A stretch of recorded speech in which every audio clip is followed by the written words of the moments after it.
Hey everyone, welcome back to the Lion's Den. Today we speak with Sandi Goodman, who is the founder of Homeowners Hub. So, Sandi has a history of working in the construction trades, specifically electrical. And since then, she actually started a company called Homeowners Hub, which connects people, homeowners, to construction tradesmen of all different types and facilitates an easy way to find them, to engage with construction tradesmen, to hire them, to work with them, to pay them. And this sort of liquidity in the market, I think, is really important. And Sandi's company does a really good job of facilitating that. So give this a listen. Sandi, good to see you again. Welcome to the Lion's Den. Thank you so much, Nico. Really good to see you too. It's been a while, and I'm glad to be here. So thanks. Yeah, for sure, for sure. And we talked a lot about your company, Homeowners Hub, last time we chatted. And so I definitely want to get into that on this episode. But before we do that, I wanted to maybe give the listener a little bit more background into you, because Homeowners Hub is obviously in sort of the contractor, home construction trades sort of space. And you have a little bit of a history in that space prior to Homeowners Hub. Is that right? Yes, that's true. Actually, Homeowners Hub grew organically out of a pre-existing business, which was an electrical contracting company. My spouse and I ran two electrical contracting companies. One was union-based, so we did really large municipal jobs in New Jersey. And then the other one was residential private work. And it was out of the second, that was residential private work, came the request from our own customers. It was like, we love working with you, but today we don't need an electrician. We really need a plumber, or we need a roofer, or a painter, whatever. And can you help us? And we would always recommend people, right? Tradespeople know other tradespeople, basically. And we would recommend other trades names and contacts. And eventually we heard back from our own customers that, yeah, the guys really never reached back out to us, or there were just too many pain points. And then the light bulb just went off in my head. And it was like, well, forget who we're going to send. We're just going to send a really good quality tradesperson. You don't have to do anything. We will just dispatch them. And that's literally how it started. So we started dispatching plumbers and HVAC technicians.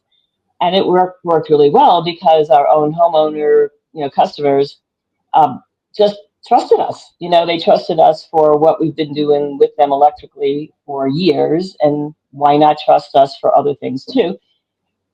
And then we just said, well, let's just blow the door off this baby and open it up to all trade silos. Why limit it to just HVAC, plumbing, and electrical, which often is the case with other trades. They limit who they work with, or the type of skill set that they dispatch. And we figured, well, we can dispatch anybody and everybody. Let's do it. And that's exactly how Homeowners Hub was created back in 2016. And, it grew slowly because we didn't want to overwhelm ourselves. We didn't have a lot of the technology that we have today in place. So everything was way more manual back then. But it started to catch on locally because the idea of having a one-stop convenience for all trades was really appealing.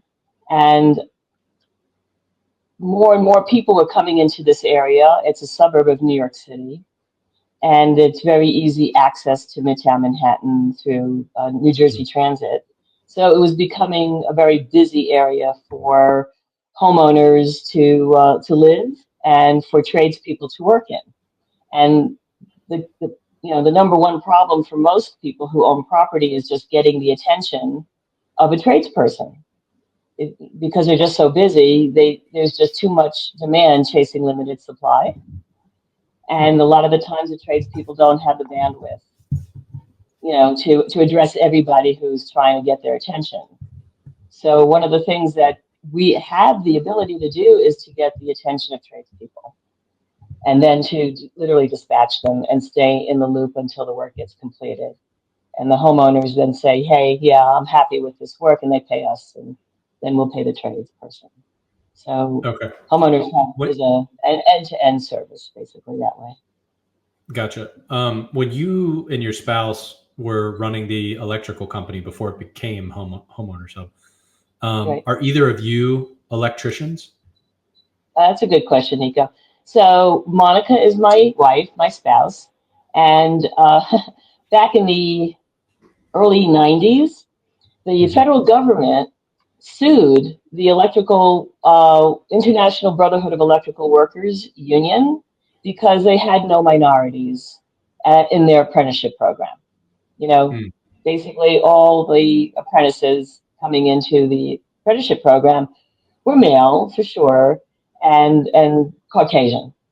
So the government was saying, they need to open the doors to women, they need to open the doors to other minorities, and Monica, my spouse, who graduated of all things from Sarah Lawrence College with a liberal arts degree, but was Mhm. nonetheless interested in learning about electrical skills, entered the apprenticeship program, and she was two women out of 500 guys who were literally being taught how to become electricians that particular time period.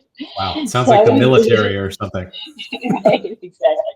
So yeah, I mean, I can't say they treated her poorly, but they gave her a run for her money. Let's put it this way, because they wanted to make sure that she could kind of keep up.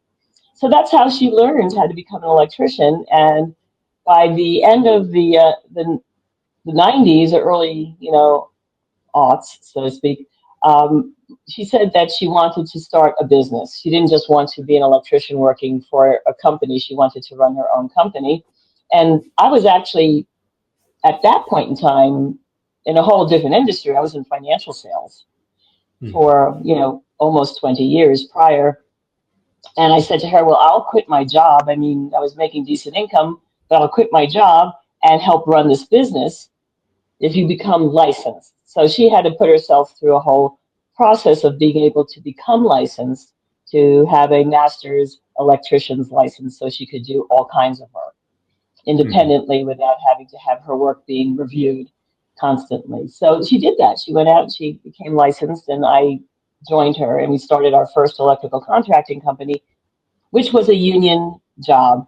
It was a union company. So the local IBEW discovered there were women electrician, or there's a woman electrician out there, and they wanted to bring us in to justify that they're hiring minorities for some of these government jobs. So we got a ton of work out of that, initially. Mhm.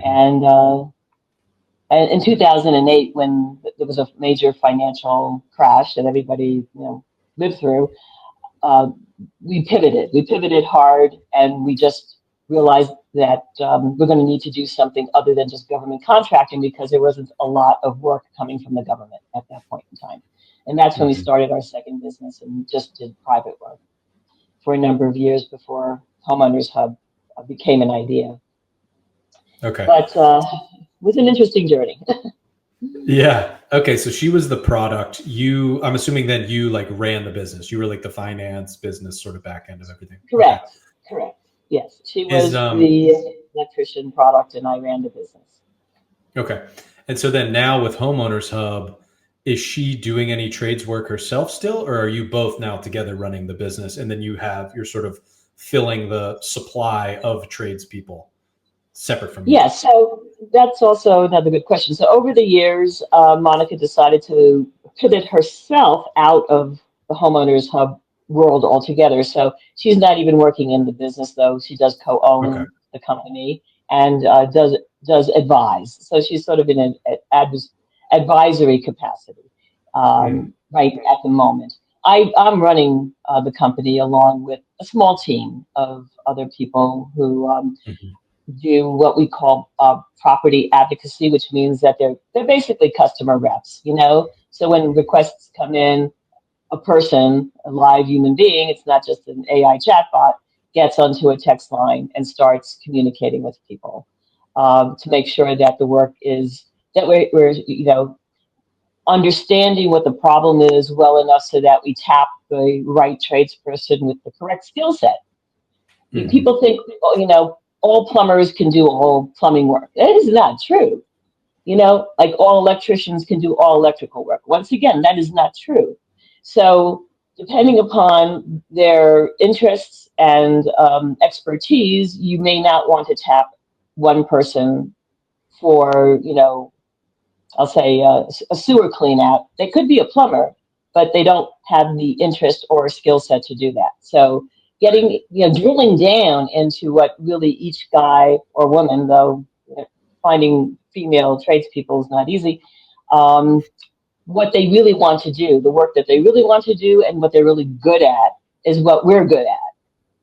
And this way, we don't have to kind of second guess, well, did we send the right person? Interesting. Okay. Now, and one of the things you mentioned was, homeowners have a very hard time getting the attention of tradespeople. That kind of surprised me when you said that. So, I mean, if I have a house, I need help with plumbing, electrical, whatever. Right. What does the average homeowner do when they need help with that? Are they just Googling like electrician and see what pops up? Like, how do they go about trying to get a tradesman's attention?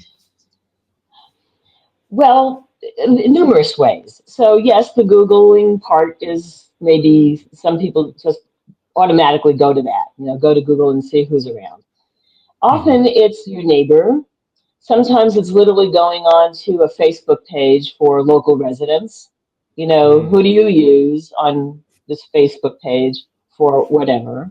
And often people will respond, and then you're with a list of 15 different plumbers to reach out to. It's no different almost than going to like an Angie or a Thumbtack or a Home Advisor platform, and you put in your zip code and you put in what you're looking for, and up comes a list, literally a list of names. And so it's not that much different. I can't swear for other parts of the country, and certainly not for where you are in North Carolina, but New Jersey is probably the most densely populated state in the whole country when it comes to per capita or number of homes in the area vis-a-vis the size of the state. So there's just so many homes and there's so many people, and there really are not enough tradespeople to service this geographic area. And and that's why I say that, because it really is true.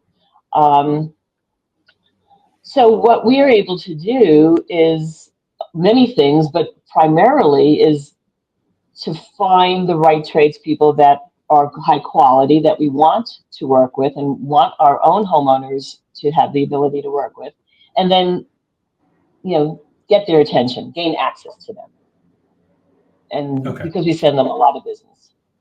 Gotcha. How does one go about vetting tradespeople to make sure that they're good at what they do?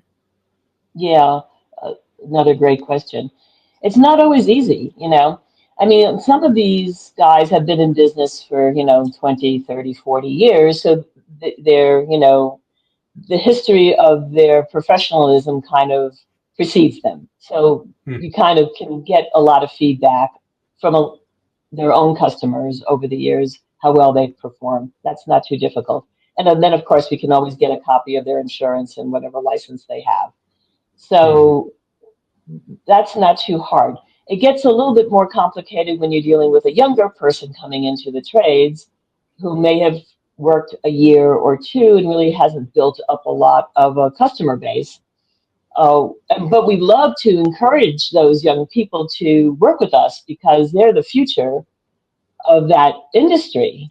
As some of the older individuals, retire or no longer want to work, it's the young people who are going to be picking up, where the retirees, leave off. Yeah, and as you said, we're undersupplied at the moment. So as many young people as you can get. Yeah. Right, exactly. Which I mean, there's a whole other story that's going on locally. There's a nonprofit organization called Maplewood Shop, and that's bringing shop back into the schools, where you introduce really young kids, as young as elementary school, to the idea of being able to make something, even if it's a little something, with a hammer and a piece of wood. So that the whole concept of maybe wanting to go into the trades as you go through high school is not so, daunting to high school graduates. that they would consider that like a real legitimate alternative to a 4-year, liberal arts education. Yeah, I mean, I know that it was around, I forget what I was listening to, but I think it was around the time that they removed shop from school was when suddenly the number of tradespeople started to dwindle and dwindle every year. And then Right. there was sort of the rebranding of universities to be called Hmm. like higher education. That sort Right. of happened around the same time. And so you had this weird thing where now everybody thinks like being a tradesperson means you're dumber than if you go get a liberal arts education and like whatever work in communications for some random company or whatever. And Absolutely. how Absolutely. and that's done a major disservice to the entire trades industry. But ultimately, as capitalism always does, it's sort of the supply and demand effects, take shape over time. And now here we are. We don't have enough tradespeople, and so now there's an opportunity for a lot of young people to go into trades and actually make really good money. And so I've been reading about how there's more and more of them actually doing that nowadays. Yes. I mean, you have people who had been in, IT for years and suddenly wound up getting laid off. I know someone who actually is a brilliant coder, and she was part of the original team that created Etsy, the Etsy platform, Hmm. 10, 12 years ago, 15 years ago, whenever Etsy was, started. She was part of the team that actually created that whole IT infrastructure. Mm-hmm. So she is an incredibly gifted coder, but got laid off, after 10 years or so of working with Etsy. So, I'm not saying that she's going to become a tradesperson, but she's realizing that, her belief that she would always be employed by, a larger or company because of her IT capabilities and skills, you know, she had to like rethink that and now, pivot herself. So there are a lot of young people who have thought of, going into,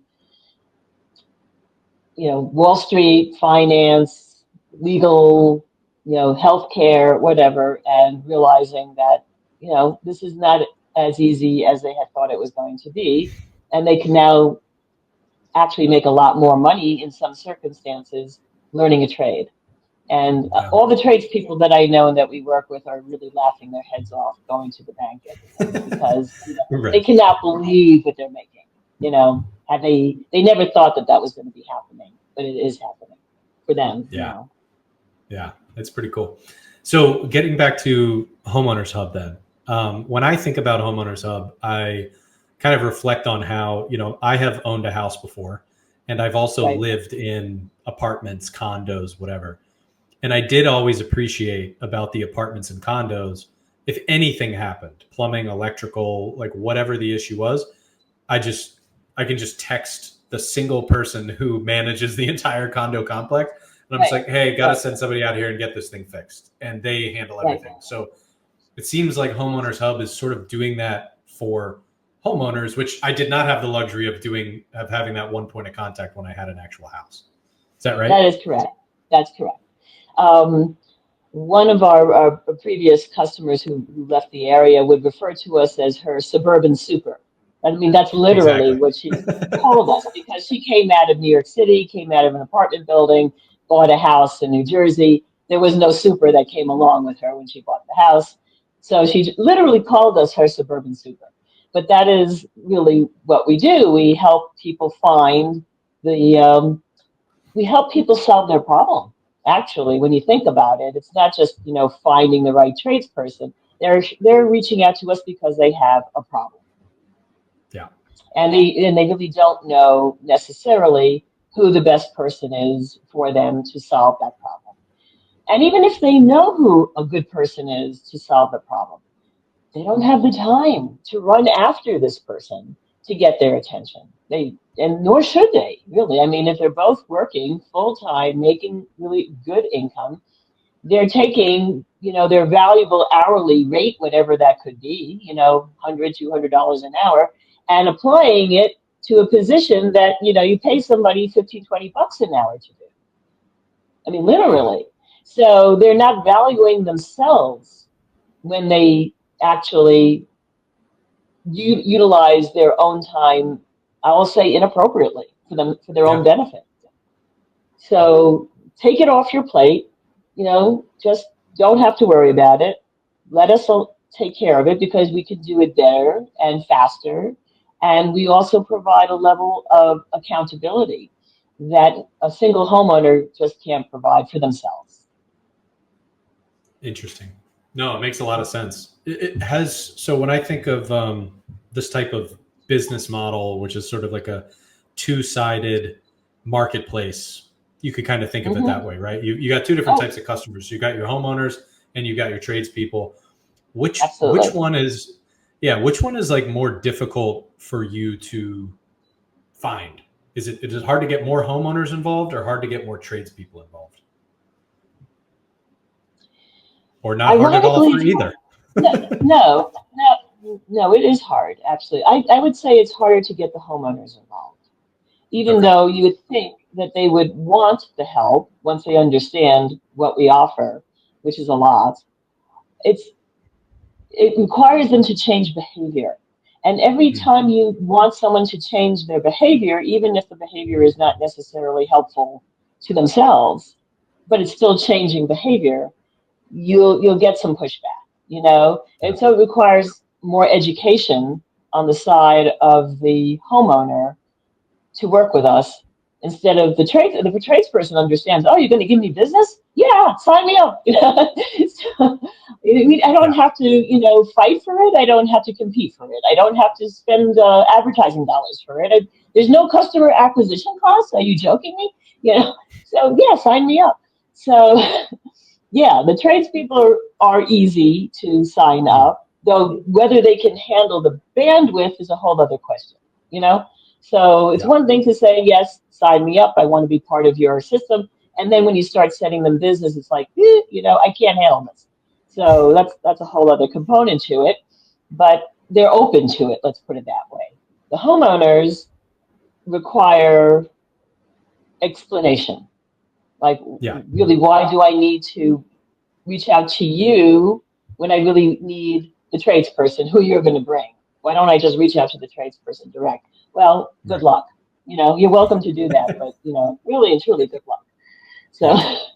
Yeah. I hear you. With the tradespeople, you hit on one of the main values that you provide to them, which is lead flow. You know, basically negating any sort of customer acquisition cost. What you mentioned you also do like scheduling and things like that too, though. So is there an operational piece that you take off of their plate outside of just the marketing piece that you're taking off of their plate? oh, absolutely. We help to coordinate between the tradesperson's availability. So they'll let us know, oh, yeah, I have, a couple of hours on such a date or such a time, and then we'll find the homeowner's availability and we'll just match it. So we'll Mhm. try to make it as simple as possible for both individuals, the tradesperson and homeowner, to have stuff scheduled into their calendars. And because everybody's so busy and running in so many different directions. And one thing that we're actually trying to encourage, at least here locally, is for homeowners to have smart locks on their doors. A lot of them still have old fashioned, lock and key. Yeah. And so nobody can get in unless somebody's home. Right. But the homeowner is becoming more comfortable with, technology to begin with. And Yeah. then having us there to kind of guide that whole process. uh, we are literally converting their locks to smart locks as we go along to make our own lives easier and the Yeah. homeowner's life easier. So they can still be at work, they can just unlock the door. We can monitor this from remote, and we'll make sure that the work gets done and the trade person leaves, and then the lock gets locked again. So, you know, some of this is really helpful for us. But I think initially it's really establishing trust. So once we establish a trusting relationship with our own member group, subscriber group, then they're open to working with us in any which way possible to make everybody's life easier. It's Yeah. establishing that trust up front. That's Yeah. crucial. Do the tradespeople who you work with, of course, they find customers outside of going through Homeowners Hub. Oh, sure. Um, do they ever then refer those customers to you guys, or would they? If not, would they consider doing that? Because it kind of makes sense that they should, right? Absolutely, Lily. I don't even know how to say this. But, no, you really hit the nail on the head, and I've been like wondering about this for so long. What is it going to take for these guys who are inside people's homes all the time? You know, Yeah. 10, 12 hours a day, they're working in someone's home, doing whatever it is that they do specifically, to consider referring that person back to us, even if it's for something that they don't do, you know, Hmm. because that homeowner at some point in time is going to hire somebody else for a totally different skill set. Why not refer that person to us and they can get a commission for bringing Right. that individual in? I mean, it drives me crazy. Literally, because it's so obvious to me that they are Yeah. leaving so much money on the table. It's absurd. So I have one fairly sizable general contractor. Actually, that surprised me because they do so much already themselves, but they're actually entertaining that notion of bringing their own customer base to us and let us handle the part that we are doing really, really well because they don't do that at all. And I Hmm. see it as the intersection between hospitality and home improvement, which doesn't exist, but we're making it, we're creating it as we go Hmm. along. So we're providing the customer user experience, we're providing the communication experience, we're actually improving the professionalism of the trades people themselves because we're ensuring that everybody gets an estimate, a professional looking estimate that they can approve online, and then they get invoiced appropriately as the job continues. If it's a 1 day job, they get invoiced obviously at the end of So the you job. guys, But Homeowners Hub, you guys create the estimate and you do the billing for the contractor. we don't create the pricing. The tradesperson Right. gives us their pricing. But yes, Sure. we on our own branding of invoicing, we create the estimates, we create the invoices, and we collect, Oh, well, and then then we this pay is the a trade. even bigger no brainer that they should be referring their Yes, customers to you. yes, I agree 100%. And I'm going to send this recording to all of them. Perfect. Perfect. All right. Well, I want to start wrapping up here. We're getting close to Sure. 30 minutes. What's next? What's next for Homeowners Hub? What are the next sort of challenges you're trying to overcome, or the next product releases or service releases or something like that? What do you have coming down the pike? Yeah, quite a number of things. So right now we have about 100 members that we're servicing in the metropolitan New Jersey area. We want to double that. So we're looking to do more marketing. We're reaching out to landlords, small landlords.